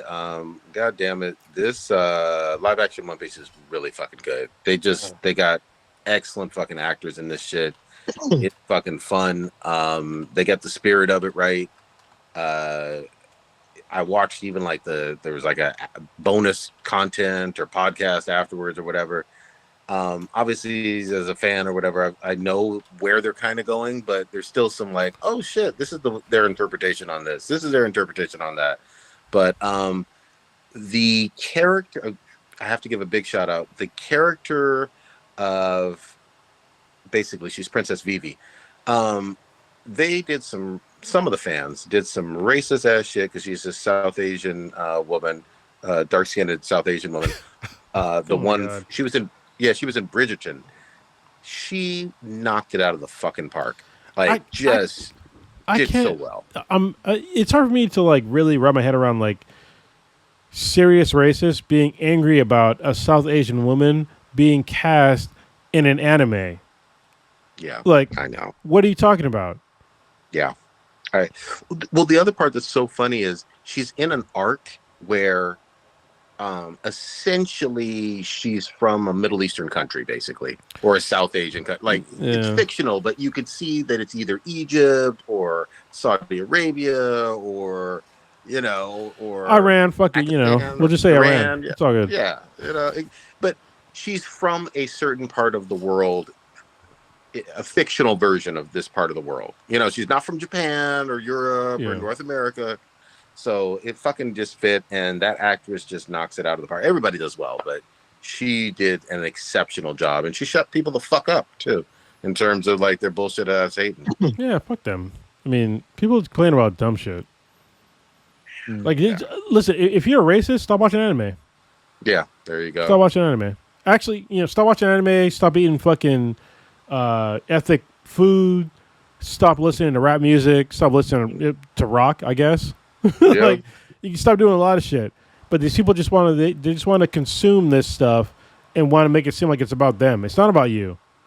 It's about these different cultures, and these things can enrich your life if you weren't a racist asshole. Well, the other thing that's so fucking ironic about it is it's like there's a handful of white characters in One Piece, but it's like this multicultural group.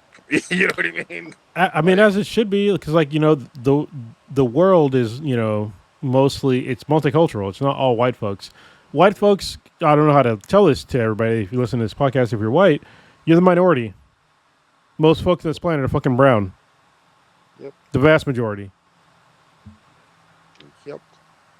Yep. So yeah, fun trip, fun all the way around. I fucking loved it. So I smashed through 8 episodes, and I'm fucking hungry for more. But it is what it is. The anime comes back, I think in like 2 weeks. So there'll be some new episodes. So fucking watch that, but it is outstanding all the way around.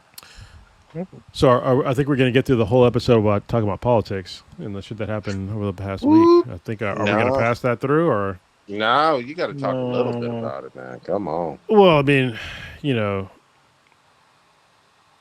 war with Iran. I'm going to keep calling it a war because it is. Like people, it's not some special operations. It's not some special operations. It's not some whatever the fuck the administration is trying to call it. It's a war. Our military is attacking their military targets, and they're attacking us back. It's been announced. These are all things that constitute war. Definitionally, it's a war. And it continues to go on to this day. And this administration is continuing to lie to us about the casualties of war. So far, I think it's announced that it's been at least 13 people in the military that have died.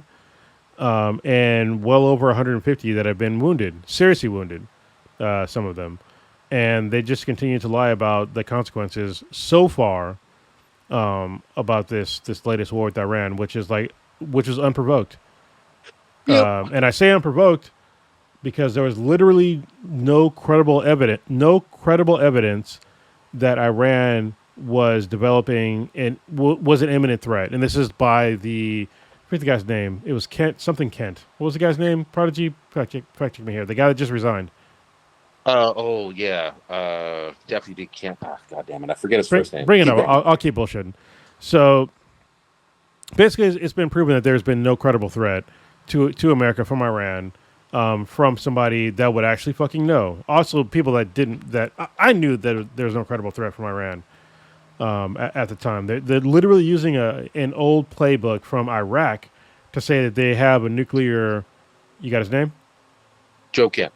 Joe Kent. Thank you. Joe Kent, who was a fucking MAGA hardline guy, who also had his wife was killed in Syria, and he said there was no credible threat. And what was his role?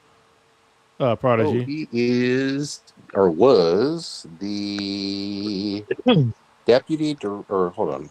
God damn it. I think it was the director. Director. Director of the National Counterterrorism Center. Yeah, so you think that guy, director of the the director of counterterrorism, would know these things.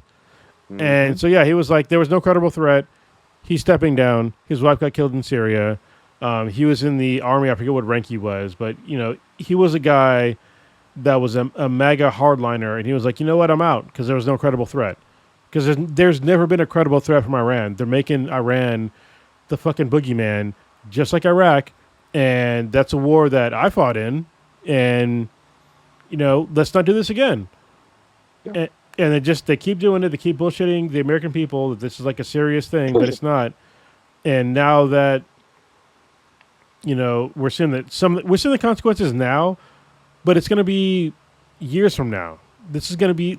You can look back on these latest events, mark it now. It's going to lead to like another 9/11 style event. Just mark my words. Yeah, I don't disagree. I will also say that people never look at, obviously there's a human life when it comes to war, but for civilians, soldiers, whatever. But there's also ridiculously high and expensive economic costs that we all end up paying. Like you go into even more debt to fund wars, and when you don't have to do something because there's no threat, you're just piling on more debt and more blood in terms of casualties. So this is a fucking mess. You're already seeing it in your gas prices. You're going to see it in everything that gets shipped to you, which is food, which is gross commodities, which is toys this coming Christmas, everything, beach supplies, all the things are going to go up even more than they already have, which we've seen a lot this fucking decade. And at the end of the day, this seems like already, even though it's early, a quagmire, because he don't know how to fucking pull out of this shit either. No, I mean, yeah, I'm not going to talk about the innuendo there, but what is crazy to me is like folks in America right now that are in different states. They're talking shit about how in California gas prices are so high because it went from like because right now our gas prices are, depending on where you live, between like $5 and $8 a gallon, depending on what kind of gas you're buying. People like making fun of California, like look Gavin Newsom, blame him, blame California, blah blah blah blah blah. Okay, gas prices have always been high here. That's it's just the way it is. Like we have a higher cost of living here, but the other side of this argument, we get paid more here. If you're in fucking Idaho or someplace where it was literally reaching where it was close to $2 a gallon, and now all of a sudden it's I don't know fucking $3.50 a gallon. That's way more than the percentage of like the increase that it was here. From here, it went from like maybe $4 to fucking $5, maybe $6, or or even higher than that. It definitely didn't double. Yeah. Is what I'm trying to say. Nowhere near doubling. In some places in these rural areas, it's close to doubling. Yeah. So the only thing I'll point out though is, and sometimes people forget this about California. Not everybody in California lives like it's 90210. There's millions of really, really poor people. There's millions of people who live in rural areas of California. Yes. Because sometimes that misconception is, we're all surfing and eating fucking foie gras and shit. And also, just to be California roll. Yes, but the other side, those rural areas in California are also lower gas prices. Yeah, a little bit.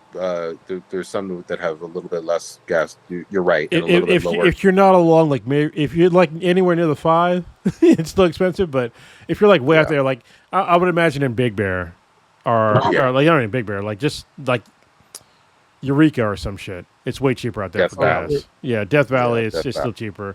But here in Chula Vista, it's creeping. Yeah. But it's all right. We got a couple of Costco's, so it's all right. In the Bay, it's been crazy. Like Blue, who's not on today, he posted it was like $6 for every gallon at his house. One of them, so diesel was $7. Yeah, where he was. So like, God dang. None of this had to happen, and I'm just going to say the ugly part out loud and remind people. This is still about trying to have people talk about anything else other than Epstein file bullshit. Like why would you involve the rest of the world? Because it's weird to me that we are in this war, but then we're asking our enemies to help us. Yeah, we're asking China, we're asking Russia to help us, like. I guess free up the Strait of Hormuz. No, we're not asking. Hold on. Oh, Ninja, I just got to fact check you. We're not asking China or Russia to do that. We're asking NATO to help us. I slightly disagree. I did see Trump. Yeah. Did he say that? I've seen mentioned China. Oh, he's a fucking moron. I mean, obviously he's a fucking moron, but they're not going to help at all. Like, of course not. Because honestly, he already fucked over NATO. And, like, you can't, like, literally stab this is why you don't fuck with your allies. This is why they're your allies. Like, you can ask them for help, but right now, like, why the fuck would they put their neck out for us? Like, we literally we slapped on them all these fucking bullshit tariffs. When I say slapped on them, it's... I hope people that listen to this understand how tariffs work. Sorry, I'm missing teeth. It's hard for me to say certain words. But tariffs, we're paying that, but it still costs those other countries something because they have to import less shit to us because they have to pay more for it. So we're going to buy less. Yep. It's and whenever you hear the word tariff, just think of a tax. That's all you have to do. To oversimplify it, just think of paying an extra tax for nothing. But yeah, I mean, not only just the tariff stuff, it was just a few fucking months ago, he was threatening Denmark, another NATO country, to take over Greenland. Yeah. For no reason. So the new one is Cuba. Well, he's starving Cuba. Let me just make one quick correction, not to go into a stupid history lesson, but the U.S. has had a problem with Cuba ever since the revolution. Obviously, during all of the Fidel years, there's been an embargo. There's been an embargo with Democrats. There's been an embargo with Republicans. It's gotten better and worse and up and down and up and down. It's terrible right now. Absolutely, I'm not making any excuses. They got an energy crisis going on there because of the U.S. embargo right now. It's fucked up, but I cannot in good conscience say that Trump started a brand new embargo on Cuba that like we've never done that before. Yeah, no, for sure. No, he stated that he wants to take over Cuba. Yeah. And he's stopping aid to get into Cuba after their power outage. So he's starving people. He's helping starve people in Cuba. Yeah. Oh yeah, it's fucking atrocious. And for those who don't know, that has like 11 million people. You know, it's not a small country. Even if it were a small country, it still would be fucked up. But 11 fucking million people, you fucking asshole. You know, what the fuck are you doing? And here's the other thing too. If you look at national polling, I'm not talking about just look at the MAGA base or whatever. National polling, none of this shit is fucking popular. You know what I mean? Like starving Cubans, no, most people don't want that. Attacking Iran and having a war against Iran, most Americans don't want that. But it doesn't fucking matter what we want, does it? No, like, I've said it multiple times on the podcast. Is that people say that he won the popular vote? No, like as far as like people that actually voted, yes, but a lot of people didn't come. A lot of people did not come out to vote last election. A lot of them. So he won less than a third of the vote, like actual voting people. And so and you see that reflected in all these polls. Like when he has like 20-something% approval rating in certain areas, it's because of this reason. Because he's people in America have never liked him, but they also didn't like Kamala Harris. You know, and I'm tired of getting shit for, you know, people saying that Jill Stein or all these third party voters are the reason why that Trump is president. No, if all of us would have voted for Kamala Harris, she still would have fucking lost. Correct. So also, just to be fucking clear, because this always gets lost in the sauce. Don't believe me. I'm just somebody, on a podcast. But the Democratic Party admitted, and you can read the articles in Axios, that they knew Harris was not going to win in the swing states with her basically following exactly all of Biden's policies on Gaza. And that cost her the fucking election. It's literally exactly why I did not vote for her. All her other bullshit, I would have overlooked, except for the Gaza shit. Yeah. And here's the thing. This was not a fucking shock. She knew during her own fucking campaign, because she had $1 billion+ and a whole bunch of advisors looking at polls and looking at numbers and reading the tea leaves and all of that. And she still said, fuck it. This is important to me. Okay. Yeah, what people's lives should have been more important to you. I don't, someday, actually, it doesn't fucking matter. I'm not trying to give excuses for this person because I never liked her to begin with. Yeah. I never would have voted for her. And now America's paying the fucking price. What they should have done is had an actual, what the Democrats should have done, even though I don't like Democrats like at all as a whole, because they're not far enough to the left. They don't do enough for the people. They just don't. What they should have done is once they saw on national TV that Biden was, his mental faculties were slipping, is that they should have had an actual primary.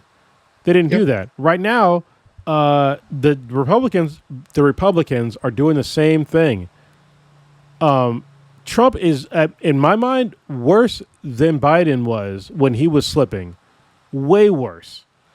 They're letting him tear down parts of the White House, gild the White House with like this fake faux gold bullshit, start wars in other countries, multiple times slipping on TV about like things that he said, all this other bullshit, and they're just letting it fucking slide because they're doing what he wants them to do, but what he's doing is terrible for this country. And if the Republicans had a shred of morality, they would call for this man to be impeached, but they won't. Yeah, you're absolutely right. They won't put country over party, because that's what that would be. And the other thing is, Democrats won't hold them to their feet to the fire either. Like, no. Let me just say this really quickly. If you want to understand why most rational people see more similarities between both parties in this country than they do differences, all you have to do is follow the fucking money and look at who donates to both of them. They're getting paid. If everybody's familiar with the Venn diagram, right? Well, it's almost a perfect fucking circle between who donates. That's why the policies are so close. You know what I mean? They're not exactly, and some may say it a little, the Democrats may say it a little nicer, you know, we don't use the N word with a hard ER, we use the A, like, you know, like, but they're both pretty much very similar. I'm not going to say exactly the same. I'm going to say very similar if you follow the money and who's donating. So, anyway, God damn it. I really hope there's better news in the coming weeks and months, but I don't see anything on the horizon that's going to be positive on the geopolitical standpoint. This shit it seems like it's escalating. It seems like it's involving more countries. And look, here's the other thing too. They have not verbally in interviews even ruled out doing a fucking draft again. Like, this shit has the potential to cause another world war or a lot of revolutions, not just one. So I don't understand why they're even like saying draft at this point in time. This is either like the lunacy of this administration or just like people putting too much thought into this. So a couple of things. Our military is over 1 million strong. Like, and that's like a lot. It's a lot. We have a lot of advantages as far as fighting an actual like real war, even though this war is kind of like a dumb one. But you know, the only time you really want to have a draft is if you were expecting like massive losses. Yeah. And if they're even considering a draft or like not putting it off the table, that's telling you like their mindset of like that's what they expect of like having like massive losses. But at the same time, this is how dumb they are. We already know that like the actual pool you can pull from in the American populace is very small. Probably the smallest it's ever been. A lot of I would say most American kids are ineligible for a draft. They're overweight. They have other medical issues. They will not be able to fulfill the rigors of being in the military. And that's just, I'm just putting out there plainly. And I don't know why they're not just saying no, because we have enough military members right now in the military to like actually fight a war. And this is just showing me that they just expect us to like kind of lose a lot of people. And it just shows the total ineptitude of the current leadership in America, because if you had someone who's actually smart, we could win a whole bunch of wars. Even though I'm anti-war, just so everybody knows, I'm a Marine, but I'm also very anti-war. But if you had somebody that was smart, we could take over like a lot of shit. I would not want that to happen, but with the current leadership, that shit will never happen because they're fucking morons. Like, watching this Iran war shows me that they're fucking morons. Like, just bombing random fucking bullshit, bombing a fucking school, bombing Iran at all, and not expecting any blowback is insane to me. And then like try to sit there and like seeing all these news media outlets being like, oh, we didn't expect them to, like, why are they bombing like random places in the Middle East? They're bombing military bases in our allies. Like, that seems, reason. If somebody bombed us, like, we would do the same fucking thing. Yeah. Like, this is not abnormal. No. Just look at look at what happened with Israel when the shit happened with Palestine when Palestine attacked Israel. What did they do? They fucking just decimated Gaza, and then also on top. We're good. We're back. I'm pretty sure. Yeah, we're back. Sorry, y'all. Can you guys see me? Hear me? And that's the secret of where all those billions of dollars are buried. Exactly. We just gave the coordinates. Yes. And you find them. Mm-hmm. All right, we're gonna wrap it up though. Old Ninja, what you got popping this week? God damn it. So it's been hot here in the Bay. I was talking to friends across the country. Some of them are in negative degree weather. I'm like, what? Like my daughter. Like, that's wild to me. Yeah, I'm like, dude, I'm over here like, I mean, yes, there's still snow in Tahoe. I knew someone that went last weekend, but over here in the Bay, it's like it's beach weather all of a sudden. So we haven't had a whole lot of rain this year, but I won't be surprised if next month it rains a lot. I will not be surprised actually. But right now it's like super sunny, very warm. We hit 90 degrees at high noon today. So even though I'm probably going to be hanging out inside, I've been watching Paradise, the Hulu show. It's not what I was expecting. I thought it was going to be one way. It was completely not. I'm on the second season now. It's better than I thought it was going to be. So I'll probably talk about it next week.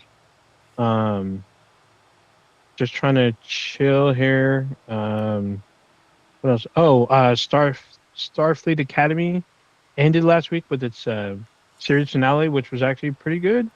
I didn't love the show, but I liked it. So we'll see how they do for next season. I'm interested to see where they go from what they did from the season finale. I've been streaming a bit more. We've been playing some Division. I've been playing High on Life 2, which I hope to finish sometime this weekend. And I'll probably start another game to stream that y'all can watch. What I need to do is promote when I'm streaming, because usually I just start streaming and just don't really care. But yeah, that's it for me. Good shit. Kronos, what you got? I'm just, chilling. It's weird because this week I have to work, I guess a 6-day work week because I'm working Monday through Friday, and then I have to work my normal schedule starting Sunday. So that's been interesting. My youngest, she got another stripe on her belt for jiu-jitsu a couple days ago, so that's been great. I'm looking forward to my surgery for my elbow because basically I had like a bunch of swelling in my elbow, and now it's like I ruptured it, and it's like integrated back in my body, which is good and bad. It's good because like it's less swelling, but it's bad because there's like a natural cushion on my elbow, and now I have like no cushion, and it hurts a lot all the time. So I'm looking forward to getting my elbow fixed at this point. Other than that, I'm just surviving. All right. Good shit. For me, one day at a fucking time, I'm just going to be playing a whole lot of RE9. Maybe I'll stream it out, but y'all can see how fucking bad I am at solving some puzzles and getting fucking scared. You get a platform? That shit in first Oh, person. just like old times. Yeah. Oh, I know. So one time, Project was playing. He was playing Resident Evil 2, the remake, and I jumped on the stream, and I was like talking hella shit, and it was hella funny because he was freaking out because he was trying to play the game while talking shit to me, but it was like super hilarious. It was a hilarious stream. We didn't save it though. Look, Mr. X was fucking hunting my ass. That shit was hilarious. You're like, what do I do? I'm like, the first time I realized this, first of all, there's an invisible barrier in this like area where you can save, and I was like, okay, I'm safe now. That motherfucker decided, fuck your barrier, and went way past that shit and knocked my sure did. And like, Prodigy almost screamed like a little girl. It was so funny. It was so funny. Damn it. Anyway, peace. All right, take us out on Ninja. All right. You just experienced Black and Black Times Divinity, the dankest podcast anywhere you listen to on the internet. Check us out anywhere and everywhere with Be BTI, which is BTHANBTI is how it spells. For those of you looking for us, you can email us at BTI@gmail.com because we have a Discord server. You can email us and let us know you want to join. You can check out our official website, benhabproductions.com or benhabproductions.squarespace.com/BTI. There's some exclusive stuff on the site, stuff that's not on our YouTube or on what's the other site? Even our Twitter page or X page or whatever. Actually, no one calls it X. Everyone calls it Twitter still. So there you go. But yeah, we're on most social medias except for True Social and whatever. Only any other. Oh yeah. Oh wait. That's coming soon. You dropped our OnlyFans? Yeah, it's coming. It's coming soon. Shit. Yeah, I thought we had that up. You can fuck everything up. Yeah. There you go. Is that it? All right, brought this bitch. Peace.